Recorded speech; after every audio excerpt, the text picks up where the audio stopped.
नमस्कार दोस्तों, good morning. कैसे हैं आप लोग? आज मैं आपको प्रश्नोत्तर सीरीज में अगली क्लास लेने वाला हूं यूपी टेट के लिए। यूपी टेट के लिए कल आपने देखा, हमने आपको पर्यावरणीय अध्ययन की क्लास में जो पिछले वर्ष के सवाल हैं उनको हल कराया। उनके माध्यम से हमने देखा कि किस तरह जो है सवाल पूछे जा रहे हैं और कहाँ कहाँ से ऐसा कोर एरिया है जहाँ से सवाल ज़रूर पूछे जाते हैं, रिपीटेड सवाल। और उनको आप जो है बहुत गहनता से तैयार करिए और आप समझते चलिए कि कैसे क्या प्रवृत्ति रही है सवाल पूछने की।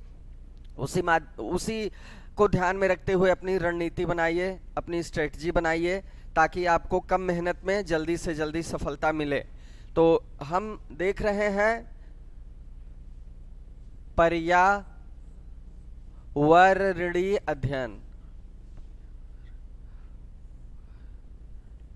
पर्यावरणीय अध्ययन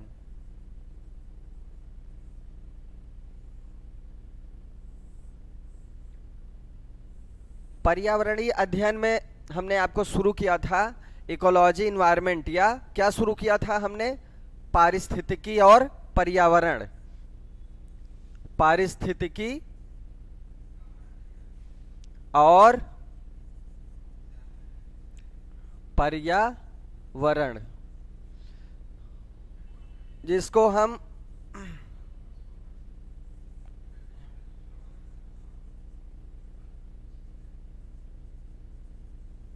एनवायरमेंट एंड इकोलॉजी,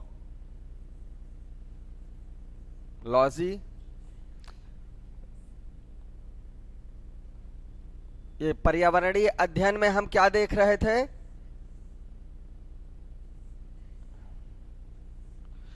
पर्यावरणीय अध्ययन में जो हम आपको पढ़ा रहे थे वो पारिस्थितिकी और पर्यावरण से टॉपिक शुरू था, इकोलॉजी इन्वायरमेंट से शुरू था।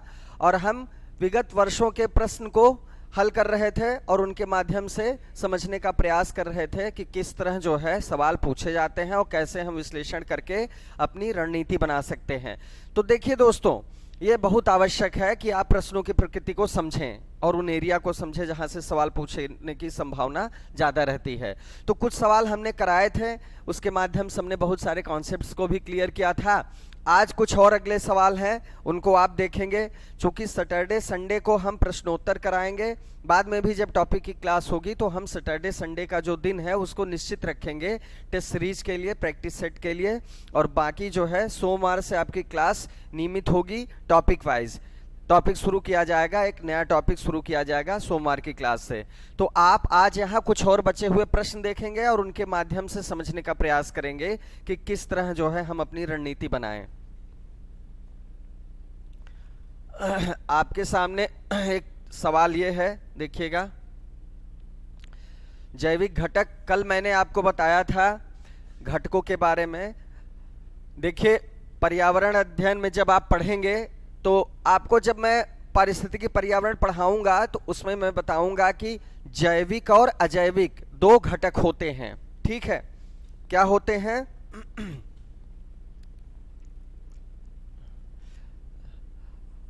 जब आप पर्यावरण पढ़ते हैं, कलम नहीं चल रही है ठीक से, बहुत दिक्कत कर रही है।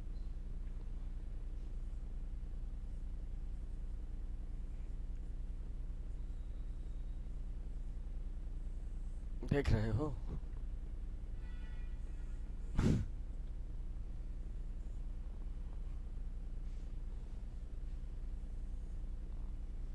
पेन में थोड़ी टेक्निकल एरर है तो लिखने का प्रयास कम करेंगे, हम समझने का प्रयास करिएगा।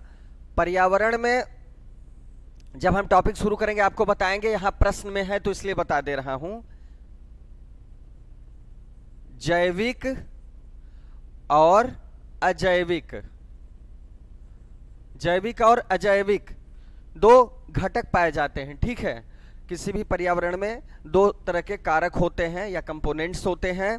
पहला होता है जैविक। जैविक का अर्थ है बायोटिक। जैविक का अर्थ क्या है? जैविक का अर्थ आप समझिए, ये इसको इंग्लिश में बायोटिक कहते हैं। और ये क्या होता है?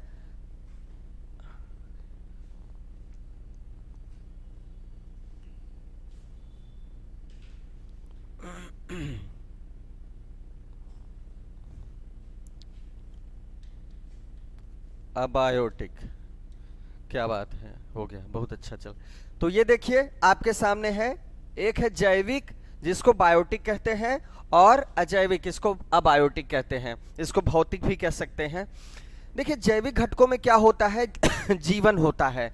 जो भी ऐसे जीव हैं जो जैविक प्रक्रियाएं संपन्न करते हैं, चाहे वो पौधे हों, चाहे जंतु हों, यहाँ तक कि सूक्ष्म जीव भी हों जिनको जीवाणु आप पढ़े हैं, जीवाणु डिकम्पोजर्स का काम करते हैं किसी भी पारितंत्र में, ये सारे जैविक घटकों में आते हैं। इसमें कौन कौन आता है जैविक घटकों में? कौन कौन आता है?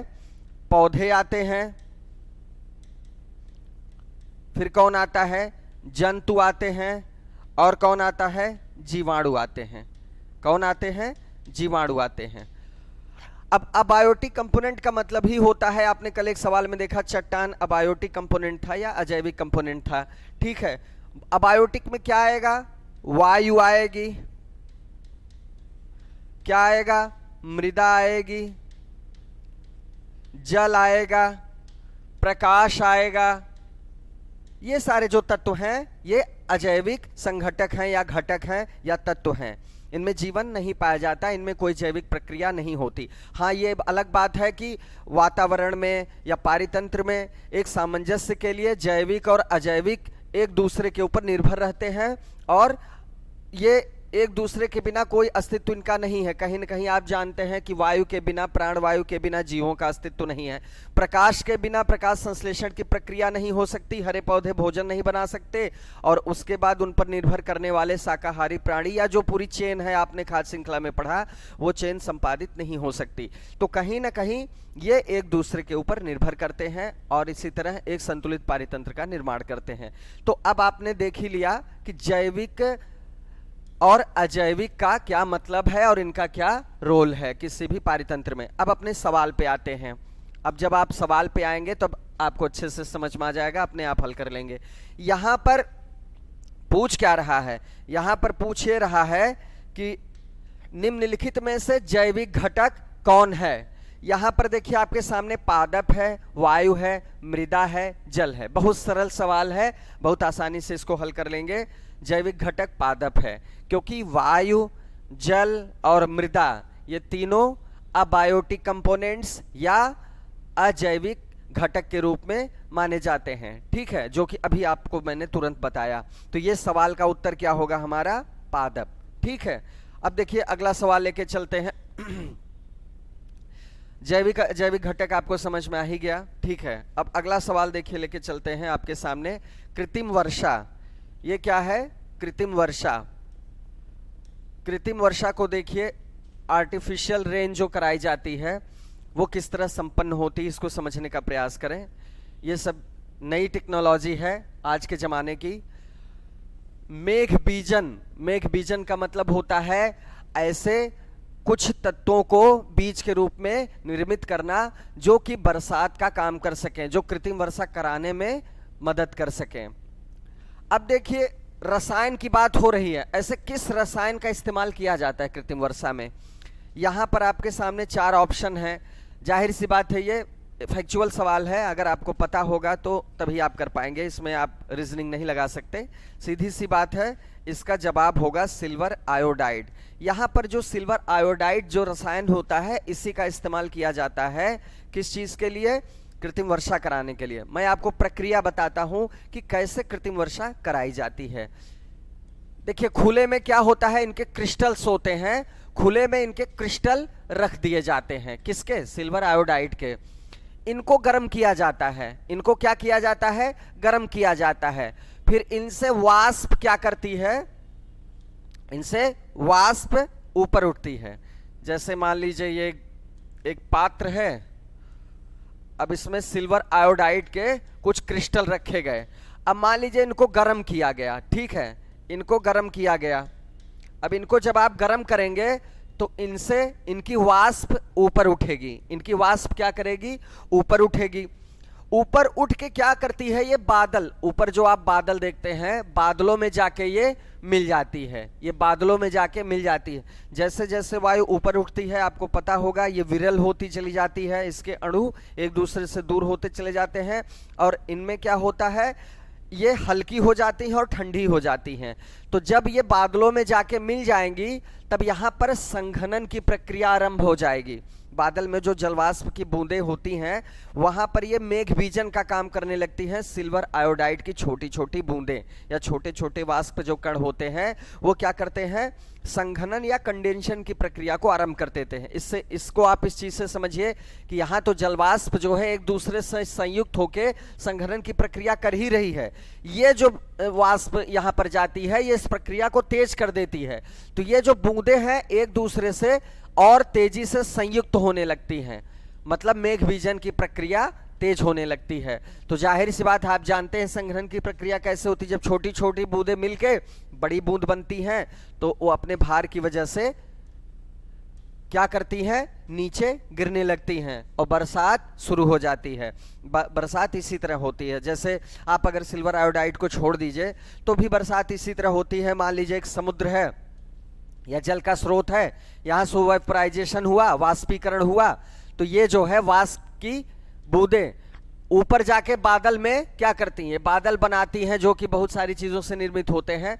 अब यहां पर ये जब बूंदें एक दूसरे से मिलती हैं आपस में तो यहां संघनन की प्रक्रिया, मान लीजिए एक बूंद है, दूसरी बूंद से मिली, तीसरी बूंद से मिली, तब इसका वेट इतना हो गया, इसका भार इतना हो गया कि अपने भार को सह नहीं पाती और ये नीचे गिरने लगती हैं और तेजी से बारिश होना आरंभ हो जाता है। इसका मतलब ये हुआ कि जितनी तेजी से वाष्पीकरण की प्रक्रिया यहाँ संपन्न होगी उतना ही बारिश के चांसेस होते हैं। जैसे गर्मी के मौसम में आप देखते हैं जितनी गर्मी पड़ती है वाष्पीकरण की प्रक्रिया उतनी तेज होती है और उसी के बाद जो है बरसात की संभावनाएं बनने लगती हैं। ठीक है, ये तो प्रक्रिया हो गई अलग। अब आपने इस सवाल को समझा, इस सवाल को आपने देख लिया कि यहाँ पर सिल्वर आयोडाइड वो रसायन है जो कृत्रिम वर्षा कराने के लिए प्रयुक्त होता है, पहली बात। और कैसे वो होती है प्रक्रिया ये भी मैंने आपको डिटेल में बता दिया। अब इस सवाल को डिस्कस करने का मतलब क्या है, इस सवाल को डिस्कस करेंगे आप तो आपको ये कुछ समझ में आएगा कि बहुत सारे ऐसे रसायन हैं जो हमारे विज्ञान की तकनीक के माध्यम से प्रयोग किए जा रहे हैं, चाहे वो कृत्रिम वर्षा के लिए हो, चाहे खेती में, किसानी में एडवांस टेक्नोलॉजी को बढ़ाने के लिए किए जा रहे हो, अच्छी फसल लेने के लिए किए जा रहे हो, या बहुत सारे उर्वरक ऐसे हैं, बहुत सारी नई तकनीक है जिसको जो है हम एडवांसमेंट के लिए प्रयोग कर रहे हैं। तो कहीं ना कहीं ये आपके लिए उन सारे रसायनों को जानना जरूरी, उन तत्वों को जानना आपके लिए आवश्यक है। ये आप जो है केमिस्ट्री आप जब पढ़ते हैं तो केमिस्ट्री में कुछ रसायन बायोकेमिस्ट्री के ऐसे होते हैं जो हमारे लिए आज के समय में जानना जरूरी है, जो बहुत सारी चीज़ों में प्रयुक्त होते हैं। ठीक है, तो ये कुछ ऐसे तत्व हैं जिनके बारे में आपको पढ़ना आवश्यक होगा कि वो किस चीज़ के लिए प्रयुक्त होते हैं। सारे सबको पढ़ने की आवश्यकता नहीं हो, बहुत सारे हैं, बस उतने आप जानिए जो व्यवहारिक जीवन में उपयोग में आ रहे हैं या तकनीक में उनका इस्तेमाल इस समय ज़्यादा हो रहा है, बस उनको जानना आपके लिए आवश्यक है। तो चलिए अब अगला सवाल हम देखते हैं। इसके बाद ऊर्जा, यहां पर हमारे सामने जो आ रहा है, हमारे सामने आ रहा है ऊर्जा। ऊर्जा एनर्जी की बात हो रही है, एनर्जी में रिसोर्स की बात हो रही है कि एनर्जी का सबसे बड़ा रिसोर्स या स्रोत क्या है। देखिए सूर्य प्रकाश, एक एक चीज को समझिएगा। सबसे पहले हम इलिमिनेट करेंगे, सबसे पहले हम उन विकल्पों को कट करेंगे जो बिल्कुल हो नहीं सकते। एटीपी, एटीपी आप जानते हैं, एटीपी का फुल फॉर्म आपको पता होगा, एडेनोसिन ट्राइफॉस्फेट होता है। ऊर्जा जो होती है इन्हीं अणुओं के रूप में शरीर में संचित होती है, एटीपी का ये काम है। डीएनए और आरएनए के बारे में जानते हैं कि ये डीऑक्सी न्यूक्लियर एसिड होता है और ये आरएनए क्या होता है, रिबोन्यूक्लिक एसिड। ये दोनों प्रोटीन के अणु होते हैं और इनका अपना काम है। ठीक है, ये गुणसूत्रों के लिए जिम्मेदार होते हैं। ठीक है, ये जाहिर सी बात है किसी भी तरह से ऊर्जा से संबंधित नहीं। एटीपी तो एक बार संबंधित भी है कि ऊर्जा का वो संरक्षण करता है, इसके रूप में संचित होती है, लेकिन ये ऊर्जा का मुख्य स्रोत नहीं है। यहाँ पर हमारे सामने एक बहुत अच्छा विकल्प है सूर्य का प्रकाश। हम आपको इससे पहले भी डिस्कस कर चुके हैं कि जो सूर्य है हमारे पूरे सौर तंत्र का जो है सबसे बड़ा स्रोत है ऊर्जा का। और अगर हम अपनी पृथ्वी की बात करें तो पृथ्वी पे जितनी ऊर्जा है उसका सबसे प्रमुख स्रोत क्या है, सौर ऊर्जा है। सूरज से जो विकिरण ऊर्जा आती है, फोटान के जो तरंग पेटिकाएं होती हैं उसके रूप में विकिरण के माध्यम से ऊर्जा धरती पे आती है। सबसे पहला काम क्या होता है, पौधे जो होते हैं जो स्वपोषी कहलाते हैं, पौधे उस ऊष्मा को, ऊर्जा को लेते हैं, ग्रहण करते हैं, और एक बहुत व्यवस्थित प्रक्रिया होती है प्रकाश संश्लेषण की, फोटोसिंथेसिस की, वो मैं आपको बता चुका हूं। पौधे क्या क्या लेते हैं? पौधे लेते हैं पौधे लेते हैं प्रकाश, पहला तत्व होता है प्रकाश। दूसरा तत्व क्या होता है? Carbon dioxide, carbon dioxide. तीसरा तत्व क्या है? जल। और चौथा, उनकी पत्तियों में क्लोरोफिल होता है, क्लोरोफिल, हरित लवक जिसको कहते हैं।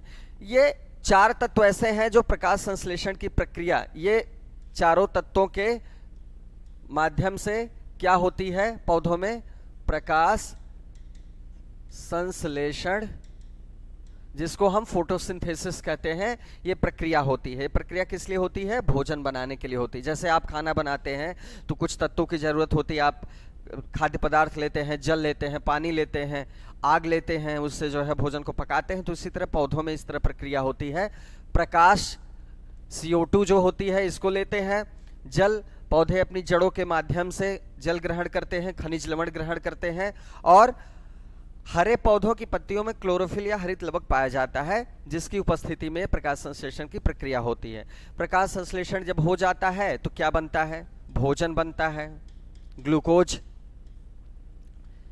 जल निकलता है, उसके बाद ऑक्सीजन निकलती है जो बहुत महत्वपूर्ण गैस है, प्राणवायु है, जो हमारे जैसे जीवधारियों के लिए, जंतुओं के लिए बहुत महत्वपूर्ण है, और ये फोटोसिंथेसिस से ही प्रोड्यूस होती है, इसी से उत्पादित होती है प्राणवायु। जब पौधों में फोटोसिंथेसिस की प्रक्रिया होती है तो ऑक्सीजन निकलती है। तो ये सबसे महत्वपूर्ण है। और दूसरी चीज महत्वपूर्ण है भोजन, जो ग्लूकोज के रूप में बनता है। ठीक है, तो ये जानते हैं, ये जो प्रक्रिया है ये कहीं ना कहीं पौधों के लिए तो आवश्यक है ही, और पूरे पृथ्वी के लिए जो भी जीव जिनमें जैविक प्रक्रियाएं संपन्न होती हैं और जिनको जैविक प्रक्रियाओं को संपन्न करने के भोजन की आवश्यकता है, सब इस पे निर्भर हैं। अगर पौधे भोजन न बनाए तो उनका अस्तित्व जो है बिल्कुल आप कल्पना भी नहीं कर सकते कि वो उनका अस्तित्व हो सकता है।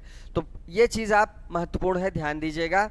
और जल निकलता है उसके बाद क्या है कि जब प्रकाश संश्लेषण की प्रक्रिया पूरी हो जाती है तो उसके बाद जो है पूरी खाद्य श्रृंखला है, किस तरह जो है आप देखते हैं कि प्राथमिक उत्पादक जो हरे पौधे हैं, इनके बाद प्राथमिक उपभोक्ता, द्वितीय उपभोक्ता, तृतीय उपभोक्ता, और अंत में आप देखते हैं जीवाणुओं का अपना काम है। ये आप पढ़ ही चुके हैं। यहाँ ऊर्जा का जो प्रमुख स्रोत है वो सूर्य है, ये आप इस सवाल को हल कर चुके हैं। तो आप पूरी प्रक्रिया आप समझ ही चुके हैं कि सौर ऊर्जा सबसे प्रमुख स्रोत है। ऊर्जा तो बहुत सारी है, आणविक ऊर्जा भी है, भूतापीय ऊर्जा भी है, ठीक है, पेट्रोलियम ऊर्जा है, आप जानते ही होंगे, जीवाश्म ईंधन अपनी जगह है, लेकिन सौर ऊर्जा जो है ये सबसे बड़ा स्रोत है। जो सौर ऊर्जा है वो सबसे बड़ा स्रोत है। तो इस चीज को आप समझिए। अगले सवाल के माध्यम से हम देखते हैं।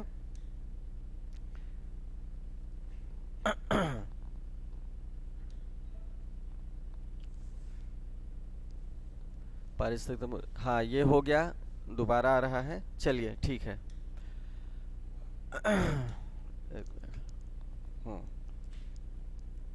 ये आपके सामने अगला सवाल है।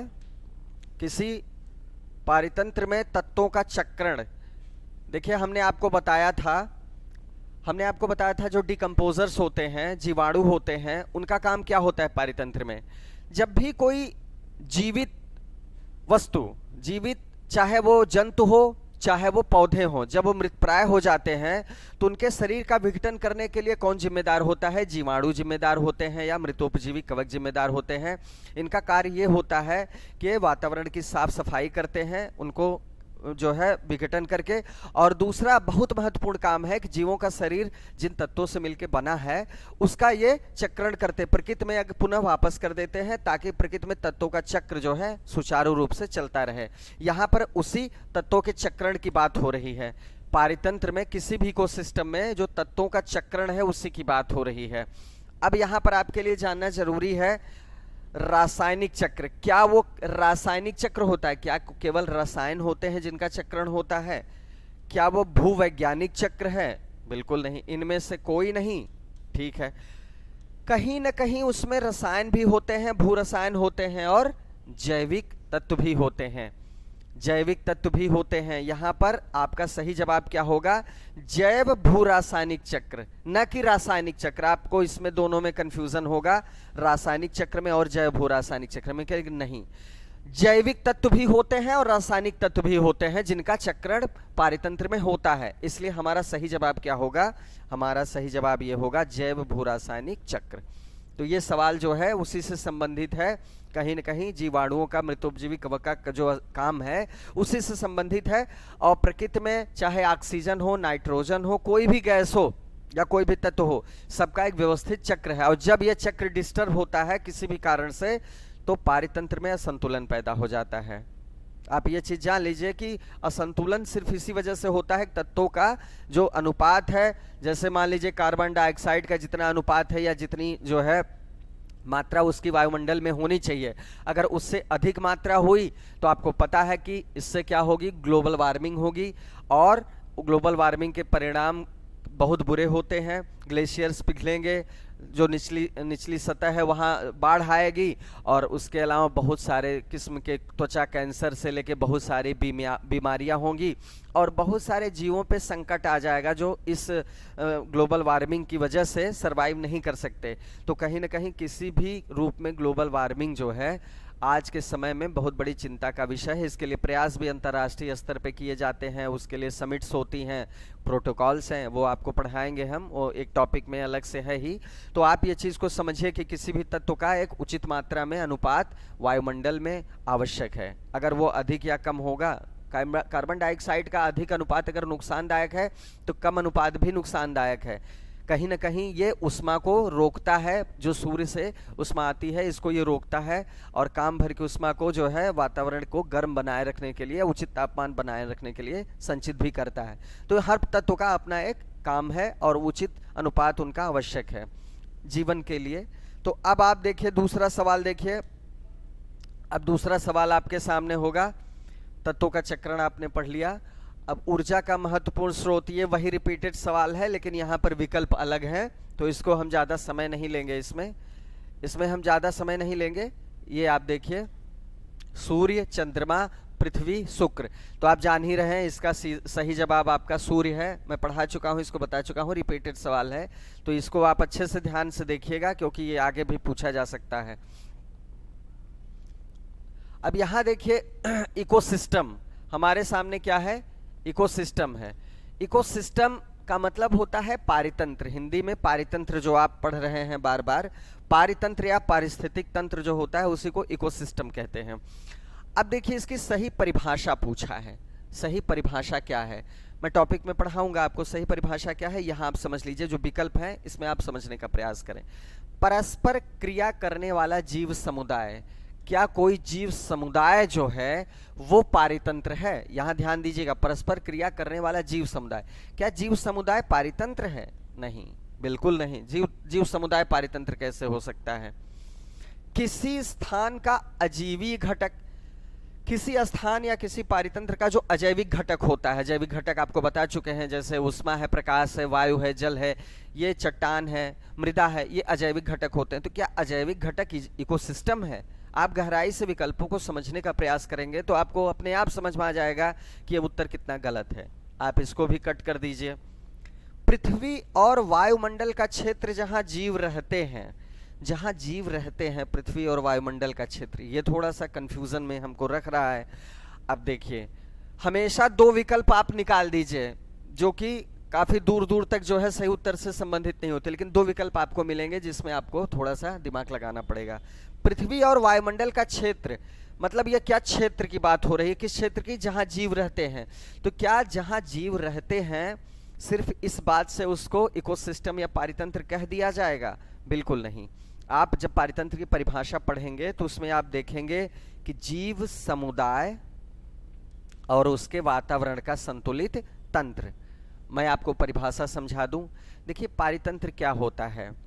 पारितंत्र में जैविक और अजैविक घटक दोनों एक साथ परस्पर अंतर संबंधित होते हैं और एक साथ रहते हैं। वो मैं बता चुका हूं कि उनके ऊपर निर्भर भी रहते हैं। इनका जो आपस का पारस्परिक संबंध है, इनकी जो आपस की अंतःक्रिया है, यही एक संतुलित पारितंत्र बनाती है। कहीं ना कहीं ये एक दूसरे के, जैसे आपने देखा कि क्या कोई भी जीव प्राणवायु के बिना रह सकता है? प्राणवायु या ऑक्सीजन भले अजैविक घटक है, मृदा भले अजैविक घटक है, लेकिन क्या मृदा के बिना किसी पौधे के विकास की कल्पना की जा सकती है? बिल्कुल नहीं।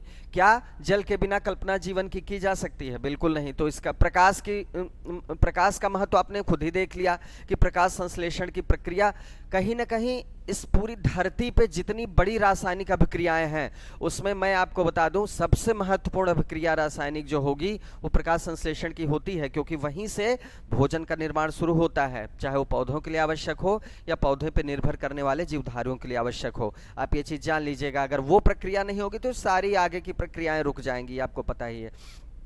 तो कहीं ना कहीं जैविक और अजैविक घटकों का जो आपस का संबंध है और उनकी परस्पर अंतःक्रिया है, इसी का सम्मिलित रूप क्या है? पारितंत्र। एकदम सरल भाषा में आप समझने का प्रयास करें, क्योंकि मैं आपको जैविक घटक बता चुका हूं, अजैविक घटक बता चुका हूं, यही इन्हीं का परस्पर अंतर संबंध क्या है? इकोसिस्टम पारितंत्र है या पारिस्थितिकी तंत्र है? बस आप इस चीज को समझ लीजिए। तो कहीं ना कहीं हमारा जो सबसे सही जवाब होगा वो ये होगा। इसमें जो है जीव रहते हैं, केवल जीवों के रहने से पारितंत्र निर्मित नहीं होता, उसके लिए अजैविक घटक जो है महत्वपूर्ण है। ठीक है, अजैविक घटक क्या है? महत्वपूर्ण है। अगला सवाल देख लेते हैं। अगला सवाल देखते हैं। इकोसिस्टम भी आपको पढ़ा ही दिया हमने। अगला सवाल जो आपके सामने है, यहां शब्द एक है अपमार्जक। क्या शब्द है? एक मिनट, शब्द क्या है आपके सामने? शब्द है अपमार्जक। ये बोल रहा है कि अपमार्जक। अपमार्जक का मतलब आप क्या समझते हैं? साफ सफाई करने वाली वस्तु या जीव भी हो सकता है। जैसे साबुन क्या है? साबुन अपमार्जक होता है, लेकिन वो चूंकि एक केमिकल है, एक तरह से वो पदार्थ से निर्मित होता है, तो वो करता, लेकिन साफ सफाई है। तो अपमार्जक शब्द का मतलब होता है साफ सफाई करने वाला। तो पृथ्वी का साफ सफाई करने वाला क्या है? कौन है? क्या पक्षी है? हाँ, एक सीमा तक हो सकता है पक्षी भी साफ सफाई करते हैं, जैसे गिद्ध को आप जानते ही हैं, तो गिद्ध एक पक्षी ही है। तो कहीं न कहीं मृत जीवों को खा के कुछ न कुछ तो वातावरण को स्वच्छ रखने में योगदान देता ही है। क्या मृदा व जल है? हो सकता है, जल भी तो साफ सफाई थोड़ी बहुत करता ही है। लेकिन यहाँ पूछ क्या रहा है? क्या पशु हैं? शायद पशु नहीं करते हैं, लेकिन कुछ न कुछ अपने स्तर पे साफ सफाई करते होंगे। यहाँ पर हमारा सही जवाब यहाँ हमें जो है बुला रहा है, आप इसको समझिए। ये क्या है? सही जवाब जीवाणु कवक। हमने इसको बता दिया, बहुत बार रिपीट किया है कि पारितंत्र में सबका अपना एक रोल है, चाहे वो अजैविक घटक हो चाहे जैविक घटक हो। जब आप जैविक घटक पढ़ेंगे तो जैविक घटकों में आप क्या पढ़ेंगे? जैविक घटकों में आप क्या पढ़ेंगे? जैविक घटकों में आप पहला तो पढ़ेंगे पौधे, जिनको हम क्या कहते हैं? फ्लोरा। दूसरा आप क्या पढ़ेंगे? जंतु, जिनको हम क्या कहते हैं? फाना। और तीसरा जो आप पढ़ेंगे जीवाणु या कवक। ये क्या होते हैं? सूक्ष्म जीवों में आते हैं, माइक्रो ऑर्गेनिज्म आते हैं, ऑर्गेनिज्म। ठीक है, माइक्रो ऑर्गेनिज्म में कौन आते हैं? सूक्ष्म जीव या मृतोपजीवी कवक। मृतोपजीवी कवक का मतलब हो गया कि जो मृत जीवों पे निर्वाह करने वाले सूक्ष्म जीव हैं। तो कहीं ना कहीं जीवाणु और कवक करते क्या हैं? मैं बार बार रिपीट किया है मैंने, पौधे और जंतु जिनमें जीवन होता है, जब ये मृत प्राय हो जाते हैं तो इनके मृत अवशेषों को ये अपघटित करते हैं, तत्वों को प्रकृति में वापस करते हैं, और अपघटित करके ये क्या करते हैं? अपघटित करके ये क्या करते हैं? प्रकृति की साफ सफाई करने में अपना बहुत महत्वपूर्ण योगदान देते हैं। तो जो हमारा प्रश्न था उसमें हमारे पास ये उत्तर है जीवाणु और कवक। कहीं ना कहीं हो सकता है सबका छोटा मोटा रोल होता हो। पक्षी में आप समझ सकते हैं कि गिद्ध का भी अपना बहुत बड़ा रोल होता है, मृत जीवों को खाकर उनकी साफ सफाई, वातावरण को साफ सफाई में अपनी भूमिका निभाना। लेकिन यहाँ जीवाणु कवक सबसे महत्वपूर्ण योगदान देते हैं, क्योंकि जो है वो दिखते भले नहीं हैं, लेकिन ये प्रकृति को साफ करने, इनको प्रकृति का मेहतर भी कहा जाता है, स्कैवेंजर्स भी कहा जाता है, अपमार्जक भी कहा जाता है। तो हमारा सही उत्तर क्या है? ए है। पृथ्वी का अपमार्जक कौन है? जीवाणु और कवक। अगला सवाल हम देख लेते हैं। ये हो गया प्रश्न। पर्यावरण, अब इकोसिस्टम हो गया था, पर्यावरण की सही परिभाषा आप देख लीजिए। पर्यावरण की परिभाषा क्या है? पर्यावरण या एनवायरनमेंट की सही डिफिनीशन क्या है? अबायोटिक, देखिए आपके लिए मैं बताऊं, बायलिंगुअल समझना जरूरी, मैं इसीलिए बार बार हर शब्द का जितना मैं प्रयास करता हूं कि लगभग हर शब्द का इंग्लिश वर्जन भी आपको बताता चलूं, ठीक है? ताकि अब देखिए सवाल में सीधा जो है इंग्लिश पूछा है। अबायोटिक का मतलब होता है, अबायोटिक का मतलब होता है अजैविक, और यहां बायोटिक का मतलब क्या होता है? जैविक, ठीक है? ये अजैविक है और ये जैविक है, तो जैविक और अजैविक घटक, क्या ये पर्यावरण की परिभाषा है? नहीं। हो सकता है पर्यावरण का ये प्रकार हो, लेकिन पर्यावरण की परिभाषा ये नहीं है, ठीक है? पर्यावरण में ये तत्व महत्वपूर्ण है, इसके घटक हैं ये, लेकिन ये परिभाषा में नहीं आते। दूसरा, समुद्र तल के नीचे पृथ्वी पर वस्तुएं, क्या जो समुद्र है उसका जो तल है उसमें जो रहने वाली पाई जाने वाली वस्तुएं हैं, वो क्या पर्यावरण की परिभाषा है? बिल्कुल नहीं, बिल्कुल नहीं हो सकता है ये दोनों विकल्प, बिल्कुल। चीजें जो हमें घेरती हैं, उपरोक्त में से कोई नहीं। अब आप समझने का प्रयास करिए, उपरोक्त में से कोई नहीं, चलिए इसको हटा देते हैं अभी। चीजें जो हमको घेरती हैं, अब आप तीन विकल्प को अच्छे से समझिएगा, क्या ये हो सकता है? चलिए ये भी कट कर दिया। चीजें जो हमको घेरती हैं, पर्यावरण की जब आप परिभाषा पढ़ेंगे, पुरानी परिभाषा है, तो जो जो भी हमारे आसपास है, परितः है, जैसे आप देखिए पर्यावरण की परिभाषा क्या है? परितः धन आवृत्त, जो हमें चारों ओर से घेरे हुए हैं, जो हमें चारों ओर से घेरे हुए हैं वही क्या है? पर्यावरण, यार परिधन आवरण, इसको ऐसे भी कह सकते हैं, परिधन आवरण बराबर पर्यावरण। जो हमें चारों तरफ से घेरे हैं वही है पर्यावरण या एनवायरनमेंट।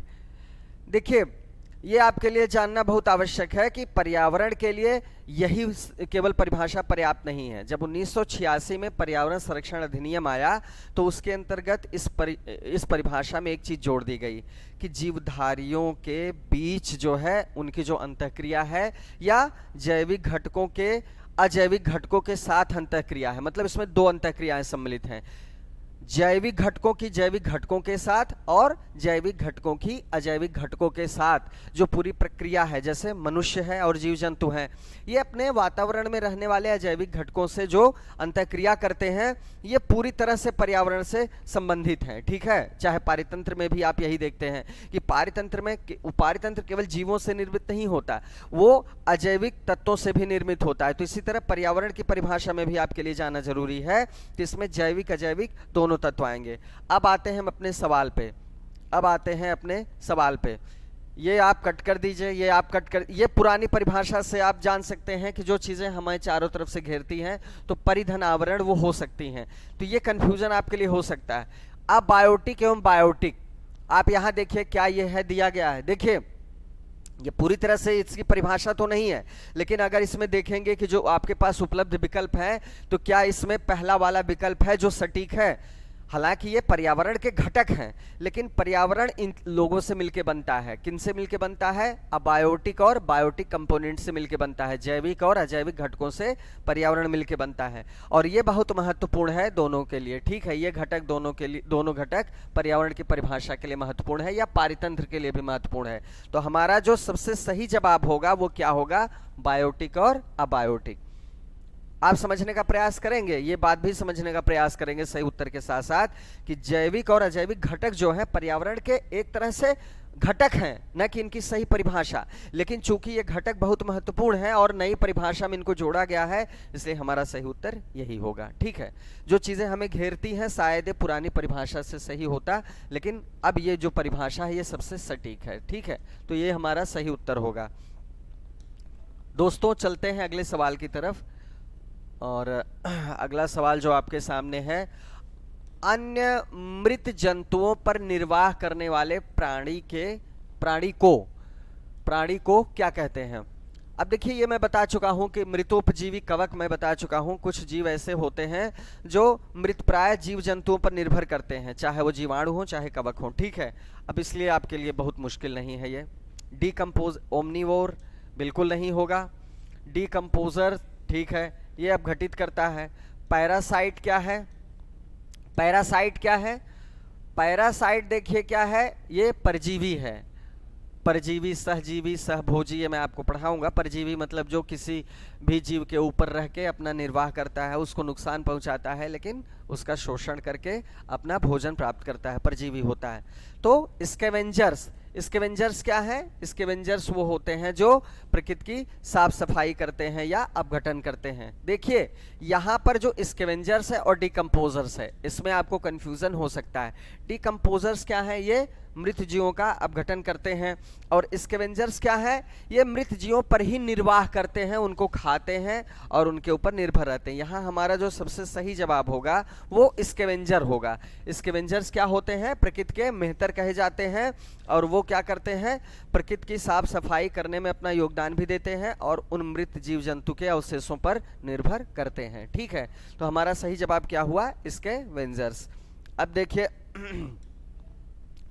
अगला प्रश्न देख लीजिए, एक आध दो प्रश्न और बचे होंगे, एक दो प्रश्न को देख लीजिए, प्रश्नोत्तरी समाप्त हो जाए, ठीक है। और इनके माध्यम से आप समझने का प्रयास करें। कुछ और टॉपिक्स को देख लीजिए तब तक। अब इसमें क्या पूछ रहा है? मेढक टिड्डे को खाता है। इसमें मेढक की बात हो रही है, टिड्डे की। ये खाद्य श्रृंखला का प्रश्न है, खाद्य श्रृंखला का प्रश्न है ये, फूड चेन, जो आपको मैंने बता दिया है काफी हद तक। फूड चेन का टॉपिक है, उसका ये प्रश्न है। मेढक किसको खा रहा है? टिड्डे को। तो ये कह रहा है कि जो ऊर्जा है इसका स्थानांतरण होगा, किस तरफ होगा? पहले तो आप इनको जान लीजिए हैं क्या आपस में, ठीक है। टिड्डा, आप जानते हैं टिड्डे का भोजन क्या है? हरे पौधे की पत्तियां हैं या उसके भाग हैं। पौधे क्या हैं? प्राथमिक उत्पादक हैं या प्राइमरी प्रोड्यूसर्स हैं। अब उसके बाद टिड्डा क्या है? प्राथमिक उपभोक्ता है या प्राइमरी कंज्यूमर है, शाकाहारी है। टिड्डे पे कौन निर्वाह करता है? मेढक।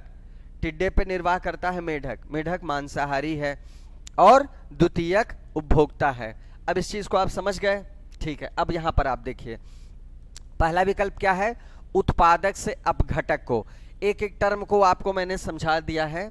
उत्पादक हो गए हरे पौधे, अपघटक हो गए उनको लास्ट में आते हैं वो अपघटक, जीवाणु और कवक, जो क्या करते हैं? नष्ट करते हैं। किसको नष्ट करते हैं? जीवित जो भी प्राणी हैं जब वो मृत हो जाते हैं तो उनके अवशेषों को नष्ट करते हैं। अपघटक तो ये क्या है? ऊर्जा का स्थानांतरण होगा उत्पादक से अपघटक को, मतलब मेढक टिड्डे को खाता है। अर्थात एक चीज तो ये समझ लीजिएगा कि जब ऊर्जा का स्थानांतरण होगा तो टिड्डे से मेढक को होगा।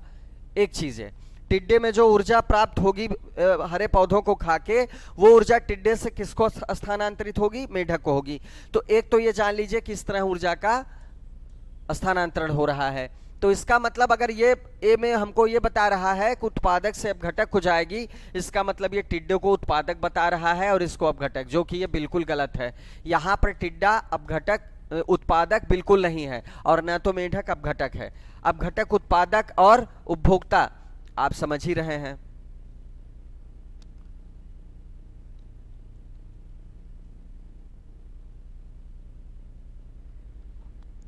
गगन, ये बंद हो गया, बैटरी खत्म हो गई शायद, डिस्चार्ज हो गया, कट कर दें?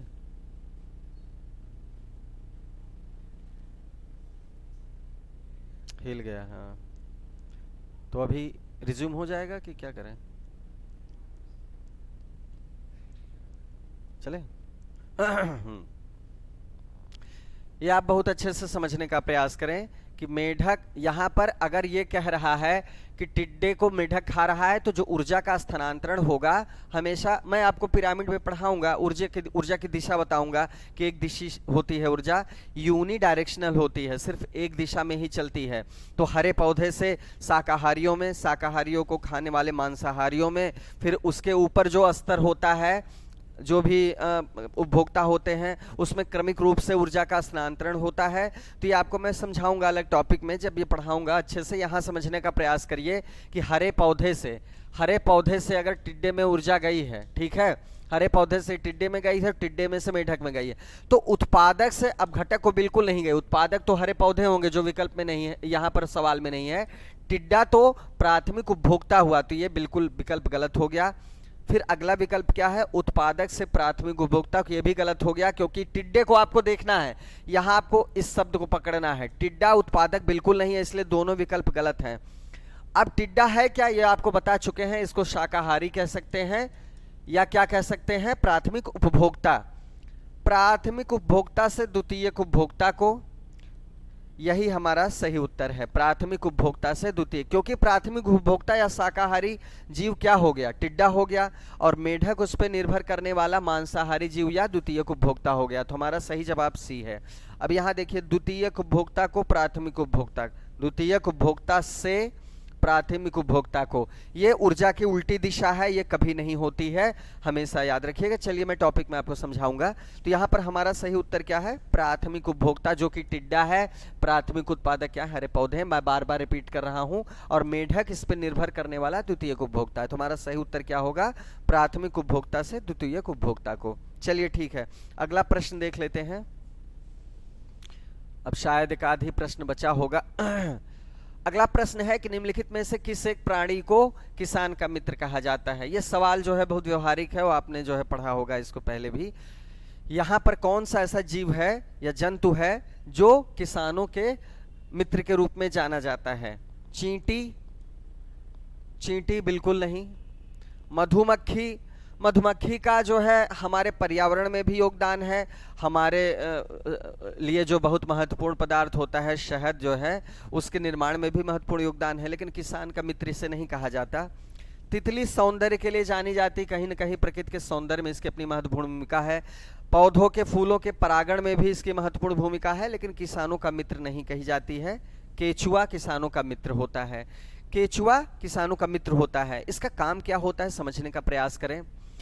ये सड़े गली चीज़ों को खाता है, अवशेषों को खाता है, और ये उन तत्वों में इसको बदलता है जो मृदा के लिए, मृदा के पोषण के लिए बहुत आवश्यक होते हैं।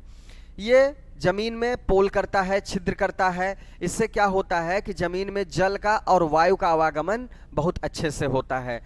देखिए, वायु का भी जमीन के अंदर तक आवश्यक है जाना, ताकि जो है नाइट्रोजन हो या कोई भी ऐसी गैस है जो उनके लिए महत्वपूर्ण है, वो जड़ों तक जाए और उनको पोषण प्रदान करे। खनिज पदार्थ और जलों का अवशोषण जो है अच्छे से हो, ताकि अगर देखिए भुरभुरी मिट्टी रहेगी तो इससे पौधे जो है खनिज तत्व और जल को अच्छे से ग्रहण कर पाएंगे।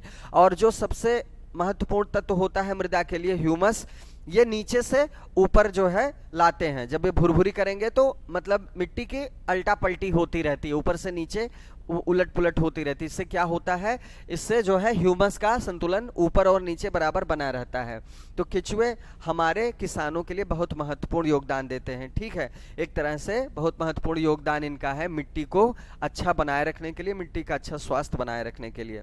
कहीं ना कहीं केचुए किसानों के मित्र इसीलिए कहे जाते हैं। तो ये हमारा सही उत्तर ये है, इससे आप परिचित भी रहे होंगे शायद। अब देखिए अगला सवाल देख लेते हैं। अगला सवाल जो है हमारा, ये पारिस्थितिकी तंत्र से संबंधित है। कौन सर्वाधिक उत्पादक पारिस्थितिकी तंत्र। देखिए ध्यान दीजिएगा, पारिस्थितिकी तंत्र को पारितंत्र भी कहते हैं, इंग्लिश में इकोसिस्टम कहते हैं, कंफ्यूज मत होइएगा। पारितंत्र भी जैविक अजैविक घटकों से मिलकर बना है और उनकी अंतःक्रिया से मिलकर बना है और संतुलित रहता है। अब यहाँ आप देखिए, यहाँ पर आपके लिए अलग अलग ये जानना जरूरी, कहीं ना कहीं भौगोलिक ज्ञान आपके लिए आवश्यक है। उष्णकटिबंधीय वर्षावन, मतलब जो उष्णकटिबंधीय होता है, विषुवत रेखा के आसपास का जो क्षेत्र है वो उष्णकटिबंध होता है। टुंड्रा क्या होता है, टुंड्रा तो टुंड्रा और टैगा जो होता है, टुंड्रा सबसे ऊपर सबसे नीचे का जो सबसे शीत प्रदेश है, ठंडा है, जहाँ बर्फ से आच्छादित रहता है, वो क्षेत्र होता है। मरुस्थल आप जानते ही हैं, जहाँ पानी कमी होती है वहाँ रेतीले मैदान होते हैं, मरुस्थल होता है। कहीं ना कहीं जो है बर्फ के भी मरुस्थल होते हैं। तो यहाँ पर फिर भी जो है कोई भी मरुस्थल होगा आप जान लीजिएगा जैव विविधता बिल्कुल नहीं पाई जाएगी। और सर्वाधिक उत्पादक का मतलब हो गया कि ऐसा पारितंत्र जहां पर सबसे ज्यादा जो है मतलब वृद्धि करने की संभावना हो, जीवों के वृद्धि करने की संभावना, जिसको हम जैव विविधता कहते हैं, बायोडाइवर्सिटी कहते हैं, वहां ज्यादा अनुकूल हो उसकी वृद्धि करने के लिए। तो मरुस्थल में बिल्कुल नहीं होगा। टुंड्रा में आप जान ही रहे तापमान इतना नीचे रहता है कि वहां भी संभावना कम ही है। सवाना घास के मैदान है, यहाँ भी जैव विविधता ठीक ठाक पाई जाती है। लेकिन जो सबसे ज्यादा जैव विविधता पाई जाती है वो कहाँ होती है? उष्णकटिबंधीय वर्षावन। जैसे आप ये देखेंगे, ये पृथ्वी है, ये विषुवत रेखा है, तो इसके जो आसपास का जो क्षेत्र होता है, ये जो क्षेत्र है ये उष्णकटिबंध कहलाता है। तो इस उष्णकटिबंध का जो तापमान होता है वो बहुत अधिक होता है और बरसात भी वहां बहुत अधिक होती है। इस वजह से वहां पर जीवों के विकास करने के लिए अनुकूलतम दशाएं होती हैं। इसीलिए यहाँ सबसे उन्नत पारिस्थितिकी तंत्र पाया जाता है और सबसे अधिक जैव विविधता पाई जाती है। जैसे ब्राजील के आप जंगल, आप अमेजन का जंगल आप सुने होंगे, ब्राजील का जंगल आप जानते होंगे, मूवीज में आपने देखा होगा। वहां पर इतने घने जंगल हैं कि सूरज की किरणें भी जो है जमीन तक नहीं पहुंच पाती और बहुत किस्म के जीव वहां पाए जाते हैं। एनाकोंडा वहां पाया जाता है, अनेक किस्म के मच्छर पाए जाते हैं, मेढक पाए जाते हैं, जहरीले सांप पाए जाते हैं। तो वहां पर अनुकूलतम देखिए, जब बहुत आर्द्र मौसम रहेगा, आर्द्र दशाएं होंगी और बहुत गर्मी होगी वहां पर, तो वहां सबसे ज्यादा जो है जीवों के विकास के लिए अनुकूलतम दशाएं होंगी। बल्कि वहां पर इतना ज्यादा जंगल है कि उसे पृथ्वी का फेफड़ा भी कहा जाता है। तो आप ये समझ गए होंगे कि हमारा जो सर्वाधिक उत्पादकता का क्षेत्र है पारिस्थितिकी तंत्र का, वो कहाँ हो सकता है? उष्णकटिबंधीय वर्षावन। बरसात वहां बहुत होती है, तापमान भी बहुत होता है। चलिए, ये भी आपको समझ में आ गया होगा। जैव विविधता अलग से टॉपिक है, मैं आपको पढ़ाऊंगा। निम्नलिखित में से कौन सा जैव मंडल अजैविक घटक नहीं है? कौन सा जैव मंडल, एक मिनट, कौन सा जैव मंडल का अजैविक घटक नहीं है? जैविक अजैविक बहुत अच्छे से मैं समझा चुका हूं, इसका बहुत जल्दी आप उत्तर दे पाएंगे। प्रोटीन क्या है? प्रोटीन एक आवश्यक पोषक तत्व है। कवक क्या है? कवक एक जीव है, सूक्ष्म जीव कह सकते हैं। मृदा क्या है? मृदा भी पारितंत्र का एक घटक है। और फास्फोरस एक तत्व है। तो यहाँ आप बहुत अच्छे से समझ पा रहे होंगे। अजैविक का मतलब है जिनमें जीवन नहीं होता, जिनमें जीवन नहीं होता। तो अजैविक घटक नहीं है, इसका मतलब है कि उसमें जीवन है। आपका सही उत्तर कवक होगा। बाकी इसके अलावा जो तीनों तत्व हैं वो पारितंत्र के लिए तो बहुत महत्वपूर्ण है, लेकिन ये अजैविक हैं। और अजैविक का अपना महत्व है, जैविक का अपना महत्व है। तो ये आपका एक जो कवक वाला विकल्प है ये हमारा जैविक तत्व है, बाकी सारे अजैविक हैं। तो ये इसका उत्तर हुआ। अब सवालों का आप बहुत आसानी से हल कर लेंगे अगर आप ध्यान से देखेंगे तो ये हो गया आपका सही उत्तर कवक। अगला प्रश्न आप देख लेते हैं जल्दी से। अच्छा, ये प्रश्न हो चुका है, ये प्रश्न हो चुका है, मैं पिछली क्लास में करवा चुका हूं। इसको देख लेते हैं एक बार। ये आपका है पारिस्थितिकी तंत्र में ऊर्जा का प्रवाह। पारिस्थितिकी तंत्र में ऊर्जा का प्रवाह किस तरह होता है? पहली बात तो एक दिशीय होता है, ये चीज जान लीजिए, ये बता चुका हूं। और एक सवाल इससे संबंधित था, अगर आप अच्छे से देखे होंगे तो आप इसको बहुत आसानी से हल कर लेंगे। मैंने बताया था कि सबसे पहले जो ऊर्जा का संरक्षण होता है वो किसमें होता है? ऊर्जा किसमें संचित होती है? पौधों में। जो प्रकाश संश्लेषण से ऊर्जा बनती है पौधे उसको संचित करते हैं। तो जाहिर सी बात है उत्पादक हमारा पहला विकल्प होगा। आप एक चीज ध्यान दीजिएगा, हमेशा उत्पादक पहले नंबर पे होगा। तो किसमें उत्पादक पहले नंबर पे है? उत्पादक मतलब हरे पौधे, ये दोनों विकल्प में उत्पादक है। उपभोक्ता ये वाला बिल्कुल नहीं होगा। आप घटक काट दीजिएगा। अब घटक का क्रम सबसे अंत में होता है, उपभोक्ता का क्रम हमेशा जो है दूसरे नंबर पे होगा, वो भी प्राथमिक उपभोक्ता का या शाकाहारियों का। अब ये दो विकल्प में आप देखिए क्रम से चल रहा है कि नहीं। उत्पादक तो सही है, लेकिन अब घटक हमेशा याद रखिएगा किसी भी खाद्य श्रृंखला में या ऊर्जा के प्रवाह में भी अब घटक का स्थान सबसे अंत में होता है। तो ये विकल्प यहीं गलत हो गया, जब इसके बाद अब घटक हो गया। बचा ये हमारा सही विकल्प। ये देखिए क्या सही है, बिल्कुल हरे पौधे उत्पादक होते हैं, उपभोक्ता इन पर निर्भर करते हैं। और ध्यान दीजिएगा कौन उपभोक्ता? प्राथमिक उपभोक्ता जो शाकाहारी होते हैं वो, जैसे टिड्डा है, जैसे खरगोश है, जैसे क्या है बहुत सारे ऐसे जीव हैं जो घास पे निर्वाह करते हैं, गाय है, भैंस है, वो इसमें आएंगे, प्राथमिक उपभोक्ता में या शाकाहारियों में आएंगे। हाँ, ये वाला ये सी वाला हम लेके चल रहे हैं ना। तो ये प्राथमिक उपभोक्ता हुए या द्वितीयक या तृतीयक हुए, ये सारे उपभोक्ता इसमें आएंगे। और लास्ट में अब घटक आएंगे जो जीव जीवित जो भी जीवित तत्व हैं उनको क्या करते हैं, मृत होने के बाद अपघटित करते हैं। हमेशा किसी भी खाद्य श्रृंखला या ऊर्जा के प्रवाह में अपघटक जो है सबसे अंत में आएंगे, याद रखिएगा। और सबसे पहले कौन आएंगे, उत्पादक आएंगे, हरे पौधे। आपका कभी गलत नहीं होगा, ये आप पकड़ लीजिएगा बस इतना। ऊर्जा का प्रवाह एक दिशा होता है, ये भी जान लीजिएगा। अगर यहाँ उपभोक्ता होता फिर उत्पादक होता तो कभी ऐसा नहीं होता, उल्टा ऊर्जा का प्रवाह नहीं होता। ठीक है, तो ये सवाल आपका हो गया। अगला प्रश्न देखते हैं जो है शाकाहारी जंतु भोजन के लिए। हाँ ठीक है, बहुत सरल है, अब खाद्य श्रृंखला आप समझ चुके हैं, बहुत आसानी से इसका जवाब दे लेंगे। शाकाहारी जंतु की बात हो रही है, मैंने बताया था शाकाहारी जंतु को प्राथमिक उपभोक्ता कह सकते हैं आप। इनके लिए हरे पेड़ पौधे पर निर्भर रहते हैं। जो शाकाहारी जंतु भोजन के लिए हरे पेड़ पौधे पर निर्भर रहते हैं वो कौन से होते हैं, बहुत सरल है। प्राथमिक उत्पादक या प्राइमरी कंज्यूमर्स या हरे पौधे जो होते हैं, इनको आप जान ही रहे हैं, प्रथम चरण में है। इनके ऊपर निर्भर करने वाले कौन होते हैं, शाकाहारी जंतु कह सकते हैं इन्हें, या प्राथमिक उपभोक्ता कह सकते हैं। बहुत सरल है, मैं कई बार बता चुका हूं। तो यहाँ प्रथम चरण उपभोक्ता, द्वितीय चरण काट दीजिए, ये काट दीजिए, ये काट दीजिए, प्रथम चरण उपभोक्ता, सीधा सा उत्तर इसका है। ठीक है, तो ये आप अब खाद्य श्रृंखला से आपका सवाल गलत नहीं होगा अगर आपने अच्छे से सुना होगा तो। चलिए आगे बढ़ते हैं अगले सवाल की तरफ। और मेरे ख्याल से सवाल जो है अंतिम सवाल था। तो दोस्तों प्रश्नोत्तरी के माध्यम से मैंने आपको समझाने का प्रयास किया, कुछ टॉपिक मैंने पढ़ा भी दिए इसी के साथ साथ, और अच्छे से अगर आपने समझा होगा तो बहुत सारी चीज़ें आपकी तैयार हो गई होंगी। तो मैं आपसे ये कहूँगा कि आप जो है सिलेबस अपने सामने रखिए, प्रश्नों का विश्लेषण करिए, उनकी प्रकृति को समझिए, कौन से सवाल ज़्यादा रिपीट हो रहे हैं, कहाँ से ज़्यादा प्रश्न पूछे जा रहे हैं। ये थोड़ा सा समझ लेंगे तो चाहे जिस स्रोत से आप पढ़ेंगे, चाहे जिस वीडियो से आप पढ़ेंगे, आपके सामने एक क्लियर पिक्चर रहेगी कि हमको किन कोर एरिया को ज़्यादा फोकस करना है, वहाँ हमको बार बार रिविज़न करना है अपने कॉन्सेप्ट्स को। जैसे आपको एक बार अपघटक नहीं समझ में आता तो आप अपने माध्यम से भी नेट पर सर्च करके, यूट्यूब को सर्च करके आप यूट्यूब पर देखिए, वीडियो देखिए, अपघटक क्या है, पूरी हिस्ट्री आपको बता देगा कि अपघटक होता क्या है, कौन कौन से ऐसे अपघटक होते हैं, उनका काम क्या होता है, किस तरह फंक्शन करते हैं, वो मृत जीवों को तोड़ने का प्रयास करते हैं। तो कुछ टर्म्स ऐसे हैं, उन टर्म्स को आप एक लिस्ट बना लीजिए अपनी डायरी में, उन टर्म्स को क्लियर कर लीजिए, सब आपको समझ में आ जाएगा, वो एक दूसरे से रिलेटेड है। और एक बार टर्म आप क्लियर कर लेंगे तो आपका जो है हर जगह सवाल में वही आपको मिलेंगे, अपघटक मिलेंगे, आपको प्राथमिक उपभोक्ता मिलेंगे, ऊर्जा का प्रवाह मिलेगा, ये चीज़ें खाद्य श्रृंखला मिलेगी, चीज़ें समझ लेंगे तो हमेशा के लिए आपका क्लियर हो जाएगा। बहुत बड़ा सिलेबस नहीं है, तो आप प्रश्नों की प्रकृति को अच्छे से समझ लीजिए, किसी भी स्रोत से पढ़िए आप ये ध्यान रखिए कि आपको क्या चीज़ें ऐसी हैं जिन पे सबसे ज़्यादा फोकस करना है। और मैं सोमवार से आपकी जो क्लास लूँगा वो मैं टॉपिक से शुरू करूँगा, एकदम शुरू से शुरुआत करेंगे और उसमें एक एक चीज़ों को आपको लेके चलेंगे साथ में। तो दोस्तों मैं उम्मीद करता हूँ आपको आज की क्लास जो है अच्छे से समझ में आई होगी, और आप अपना ख्याल रखें, स्वस्थ रहें, सकुशल रहें, और इस वैश्विक महामारी में अपना विशेष ख्याल रखें। मेरी यही ईश्वर से शुभकामनाएं हैं कि जो जहां भी है स्वस्थ रहे, और इसके साथ अपने कार्य को समय दें, जो आपकी ड्यूटी है आप उसको समय दें। तो इसी शुभकामना के साथ मिलते हैं दोस्तों कल सोमवार को, तब तक के लिए जय हिंद।